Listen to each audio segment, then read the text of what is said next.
మహిళలు పట్టుదలతో నిరంతరం శ్రమిస్తే ఉన్నత స్థాయికి ఎదగడం అసాధ్యమేమీ కాదని ముఖ్యమంత్రి చంద్రబాబు అన్నారు. జనాభాలో సగం ఉన్న అతివలు అన్ని రంగాల్లో అగ్రభాగాన నిలవాలని ఆకాంక్షించారు. ఒక్క ఏడాదిలో 1,00,000 మంది పారిశ్రామికవేత్తలను తయారు చేయాలనే లక్ష్యంతో పనిచేస్తున్నట్టు వెల్లడించారు. ఇది అసాధ్యమేమీ కాదన్న సీఎం ప్రభుత్వం ఇచ్చే అవకాశాలని అందిపుచ్చుకుని ఆత్మస్థైర్యంతో ముందుకు సాగాలని పిలుపునిచ్చారు. మహిళలు వ్యాపారాల్లో రాణించేలా పలు సంస్థలతో ఒప్పందం చేసుకున్నారు. అలాగే వెలుగొండ పూర్తి చేసి ప్రకాశం జిల్లాకు నీళ్లు అందిస్తామన్న ఆయన గోదావరి కృష్ణా అనుసంధానంతో సస్యశ్యామలం చేస్తామని హామీ ఇచ్చారు.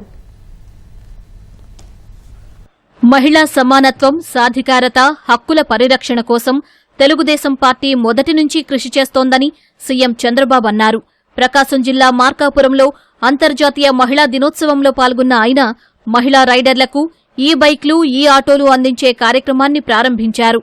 మహిళలు, పిల్లల భద్రతే లక్ష్యంగా శక్తి టీమ్స్ ని ప్రారంభించారు. చేనేత ఉత్పత్తులకు మార్కెటింగ్ కల్పించడం కోసం మహిళలకు అందించే చేనేత రథాన్ని ప్రారంభించారు. మహిళలు పండించే వ్యవసాయేతర ఉత్పత్తులకు ఈ కామర్స్ ప్లాట్ఫామ్ ద్వారా మార్కెటింగ్ చేసే శిక్షణా కార్యక్రమాల వివరాలు అడిగి తెలుసుకున్నారు. తర్వాత 1.5 లక్షల మంది మహిళలకు ఉచితంగా కుట్టు మిషన్లు పంపిణీ కార్యక్రమాన్ని ప్రారంభించారు. అనంతరం మహిళలతో ముఖాముఖి నిర్వహించిన సీఎం ప్రతి కుటుంబం నుంచి ఒక పారిశ్రామికవేత్త రావాలని ఆకాంక్షించారు. డ్వాక్రా, మెప్మా సంఘాలు ఎన్ని సవాళ్లెదురైనా చెక్కు చెదరకుండా నిలిచాయని అన్నారు. అవసరమైతే లక్షల కోట్ల రుణాలు తీసుకునే స్థాయికి పొదుపు సంఘాల మహిళలు ఎదిగారని హర్షం వ్యక్తం చేశారు. మహిళల ఆదాయాలు మరింత పెరిగేలా కొన్ని కొత్త విధానాలు తీసుకొస్తామని తెలిపారు. మీరు రూపాయి పొదుపు చేస్తే నేను రూపాయి ఇచ్చాను, మీకు రివాల్వింగ్ ఫండ్ ఇచ్చాను. ఈ రోజు అంచెలుగా ఎదిగి మీరు ముందుకు పోయారు. ఇప్పుడు నా ఆలోచన ప్రతి ఒక్క డాక్రా సంఘాలని లక్షాధికారులు చేయాలనే తప్ప వేరే ఆలోచన లేదు. ఇది చేస్తాను, మీరు గట్టిగా గాని ఈ కార్యక్రమాన్ని ఆశీర్వదించగలిగితే. అందుకే నేను ప్రపంచంలో ఉండే వ్యక్తులందరూ ఆంధ్రప్రదేశ్కి వస్తే మీరు సద్వినియోగం చేసుకోండి, సమయం కూడా లేదు. ఆంధ్రప్రదేశ్ లో మా డాక్రా ఆడబిడ్డలు తయారు చేసే వస్తువులు ప్రపంచంలో ఎన్ని దేశాలున్నాయో అన్ని దేశాల్లో అమ్మే పరిస్థితి రావాలి. ఇలాంటి వ్యవస్థలను ఈరోజు ఒక 25 వ్యవస్థలు తీసుకొచ్చాం. నా ఆలోచన ఒకటే, ఈ ఒక్క సంవత్సరంలో 1,00,000 మంది పారిశ్రామికవేత్తల్ని మహిళల్లో ఆంటర్ప్రెన్యూర్స్ గా తయారు చేయాలనేది నా ఆలోచన. నేనేదో 47 చెప్పి ఆకాశంలో అరుంధతి నక్షత్రాన్ని చూపించడం లేదు. నేను చెప్పేది మీ అందరికీ జరిగే పనులే చెప్తా, చూపిస్తాను. ఒకప్పుడు జనాభాను నియంత్రించాలని చెప్పిన తానే ఇప్పుడు సమాజ హితం కోసం పెంచాలని చెబుతున్నట్టు తెలిపారు. ప్రభుత్వ ఉద్యోగులకు 2 వరకే ప్రసూతి సెలవులు ఉన్నాయని, ఇప్పటినుంచి ఎంతమంది పిల్లలున్నా ప్రసూతి సెలవులు ఇస్తామన్నారు. ప్రభుత్వ ఉద్యోగస్తులు కూడా వాళ్ళకి మెటర్నిటీ లీవ్ ఇస్తారు, ఒక 6 నెలలు. దానివల్ల 2 బిడ్డలకే ఇస్తున్నారు, 3వ బిడ్డ పుడితే ఇవ్వరని. వాళ్ళు 5-6 మంది పుట్టినా మెటర్నిటీ లీవ్ ఇస్తా, 6 నెలలు లీవ్ ఇస్తా, ఇంకా అదనంగా బెనిఫిట్స్ ఇస్తాం వాళ్ళకు కూడా.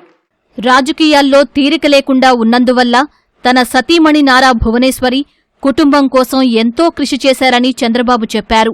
హెరిటేజ్ అభివృద్ధి నుంచి పిల్లల చదువులు, ప్రస్తుతం ఎన్టీఆర్ ట్రస్ట్ ద్వారా సామాజిక కార్యక్రమాల వరకు ఆమె తన బాధ్యతలను ఎంతో సమర్థవంతంగా నిర్వహిస్తున్నారని చెప్పారు. అంచెలంచెలుగా ఒక సాధారణమైన మహిళ హెరిటేజ్ కంపెనీని డెవలప్ చేసి పిల్లలను కూడా అందరినీ, మా అబ్బాయిని కూడా బాగా చదివించి పెళ్ళైన తర్వాత 2 కూడా స్టాన్ఫోర్డ్ వరకు చదివించే పరిస్థితికి వచ్చిందంటే అది మహిళలకు ఉండే శక్తి అని చెప్పి నేను మీకు తెలియజేస్తున్నా. ఇప్పుడు అక్కడితో ఆగలేదు. ఎన్టీఆర్ మెమోరియల్ ట్రస్ట్ ద్వారా సేవా కార్యక్రమాలు చేస్తా ఉంది. అంటే ఒక మహిళ మీరు గుర్తుపెట్టుకోవాల్సింది 10 మందికి స్ఫూర్తినిచ్చే స్థాయికి మీరు ఎదగాలి. ఆడబిడ్డలపై జరుగుతున్న అఘాయిత్యాలపై ఆందోళన వ్యక్తం చేసిన సీఎం ఇలాంటి దారుణాలకు పాల్పడ్డ వారికి అదే ఆఖరి రోజు అవుతుందని హెచ్చరించారు. కొంతమంది ఆడబిడ్డలంటే చాలా ఈజీగా తీసుకుంటున్నారు, ఇష్టానుసారంగా బిహేవ్ చేస్తున్నారు. నేను ఒకటే వాళ్ళందరికీ చెప్పేది, నువ్వు మత్తులో చేసిన, గంజాయి మత్తులో చేసిన, నీ వెన్నెముకలో భయం ఉండేట్టుగా చేసే బాధ్యత నాది. కబద్దార్, జాగ్రత్తగా ఉండమని హెచ్చరిస్తున్నా. శక్తి అనే యాప్ పెట్టాం.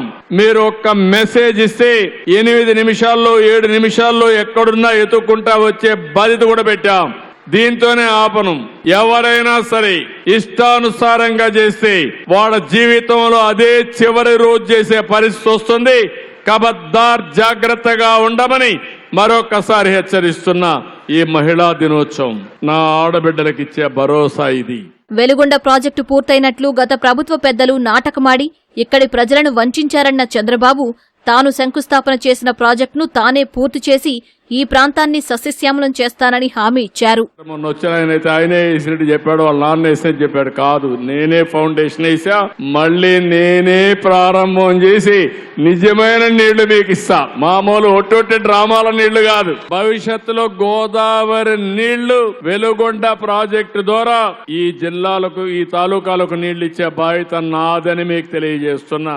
ఒక పక్క గోదావరి నీళ్లు, ఇంకో పక్క కృష్ణా నీళ్లు కూడా తాగిస్తాం. రెండు కూడా అనుసంధానం చేసి ఈ ప్రాంతాన్ని సస్యశ్యామలం చేస్తాం. నేను ఎన్నికల్లో కూడా చెప్పాను, మార్కాపూర్ ని జిల్లా చేస్తానని చెప్పి నేను హామీ ఇచ్చాను. తప్పకుండా మార్కాపూర్ ని జిల్లా కేంద్రంగా తయారు చేస్తాం. దానివల్ల చాలా సమస్యలు పరిష్కారం అవుతాయి. 2047 విజన్ డాక్యుమెంట్ లో చెప్పిన విధంగా ఆనంద, ఆరోగ్య, ఐశ్వర్య ఆంధ్రప్రదేశ్ లక్ష్యంగా పనిచేస్తున్నట్లు చెప్పిన సీఎం వీటిని సాధించడం కోసం ప్రణాళిక ప్రకారం ముందుకెళ్తున్నట్లు వెల్లడించారు.